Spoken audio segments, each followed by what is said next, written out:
aku Industriansi. Di sini aku bakal ngejelasin tentang sistem komunikasi masyarakat pedesaan.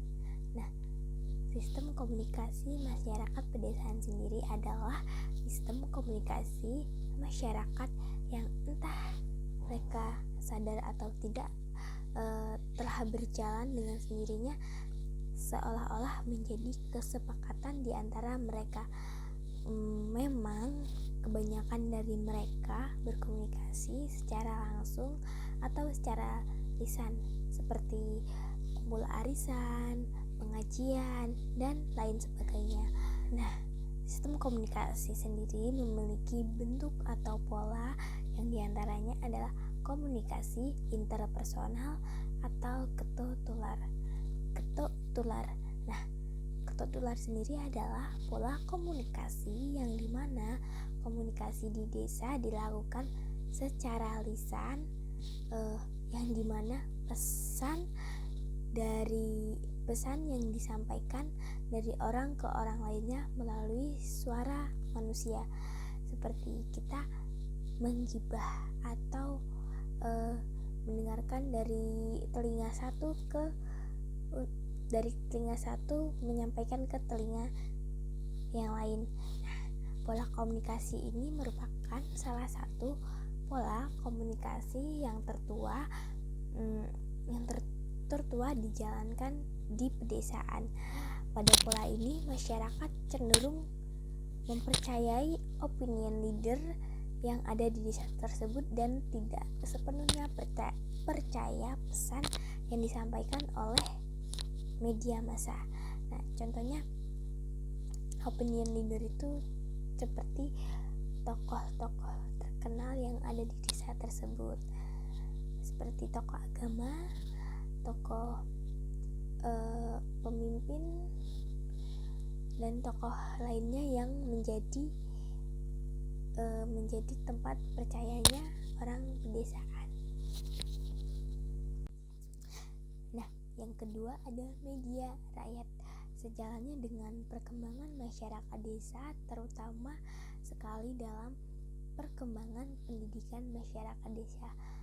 Masyarakat desa mulai beralih ke dalam pola komunikasi bermedia, salah satunya adalah media rakyat. Nah, media rakyat sendiri adalah media yang digunakan masyarakat sebagai tempat partisipasi, perencanaan, produksi, dan tempat pelaksana. Contohnya seperti balai desa, tempat berkumpulnya perapat para pemimpin atau ketua RT, dan ada juga tempat perencanaan juga. Nah, fungsi media rakyat sendiri adalah sebagai saluran alternatif sarana untuk mengungkapkan kepentingan dan kebutuhan masyarakat. Contohnya kritik dan saran untuk pemimpin desa tersebut agar desa tersebut itu lebih kompak dalam kebutuhan di desa tersebut atau kebutuhan masyarakat yang ada di desa tersebut. Nah, pola yang tiga yaitu koran masuk desa atau KMD. Nah, KMD sendiri tujuannya adalah untuk meratakan informasi dalam rangka peningkatan komunikasi di pedesaan. Nah, tujuan KMD ini yaitu mendorong masyarakat pedesaan agar terampil kreatif dan inovatif.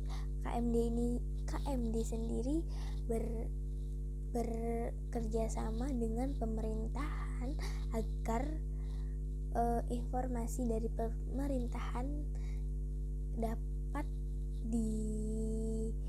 dibaca secara langsung oleh penduduk desa agar tidak hanya mendengarkan dari pemimpin desa tersebut. Nah, pola yang keempat ada media atau kesenian tradisional.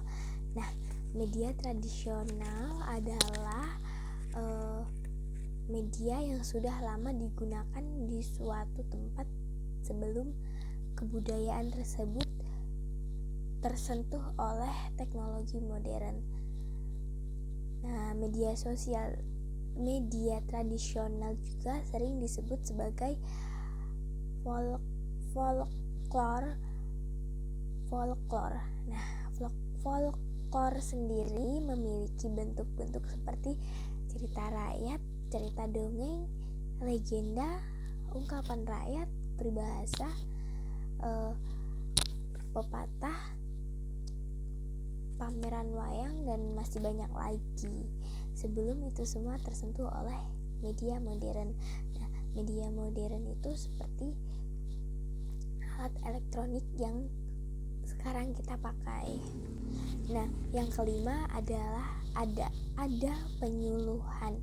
Nah, penyuluhan sendiri adalah seseorang yang atas nama pemerintah, sebuah lembaga penyuluhan yang mempunyai kewajiban untuk mempengaruhi perkembangan inovasi untuk masyarakat desa. Contohnya dari komunitas pemerintahan sendiri menggerakkan ke desa tersebut.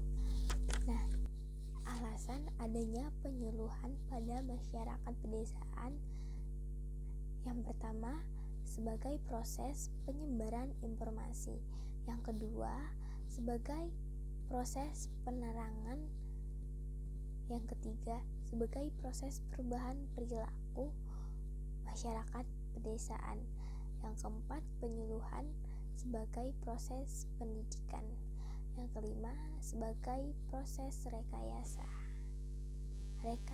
sosial. Nah, pada sistem komunikasi masyarakat pedesaan sendiri memiliki gejala sosial, yaitu konflik, kontroversi, kompetisi. Nah, di sini konflik itu ditandai sebagai peristiwa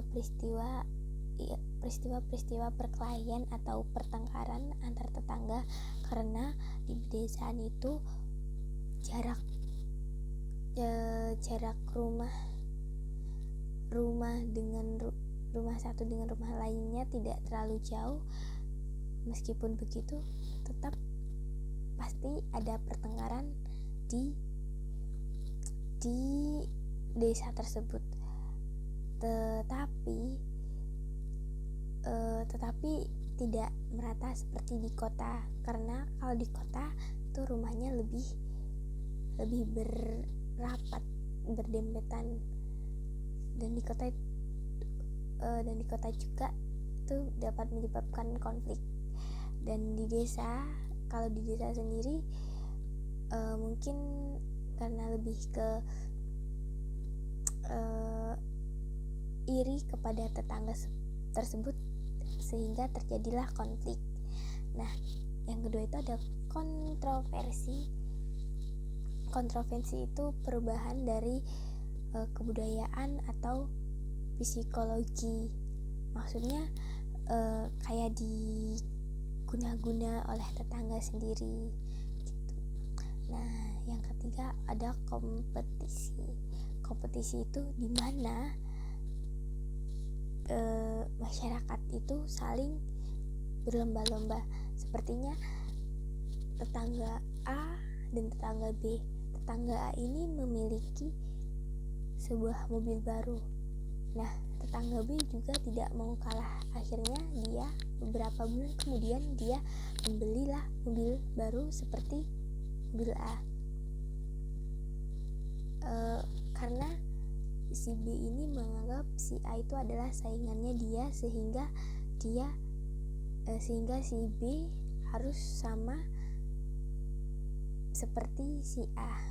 Meskipun si B ini kondisi ekonominya nggak stabil, tapi harus tetap mengikuti standar si A, seperti itu.